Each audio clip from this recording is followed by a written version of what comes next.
21শে June আন্তর্জাতিক যোগা দিবস। এই দিনটিকে সামনে রেখে তেলিয়ামুড়া মহকুমা এলাকায় নানান কর্মসূচি হাতে নেওয়া হয়েছে।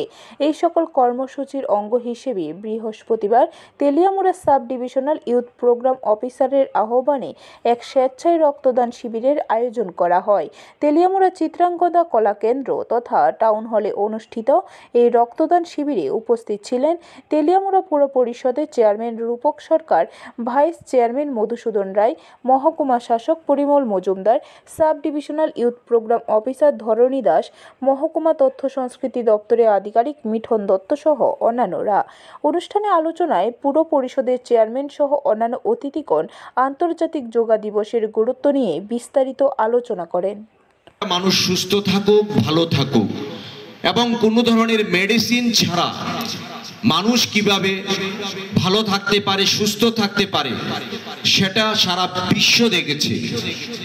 দুঃখের বিষয়, আমাদের থেকে আমাদের সম্পদ আমরা যেটা সবার মধ্যে আমরা দিতে চেয়েছি, সেই সম্পদটুকু অন্য যারা বিশ্বের অন্য সকল যারা আছেন তারা নিচ্ছেন, কিন্তু আমাদের দেশ এখনো পিছিয়ে আছে।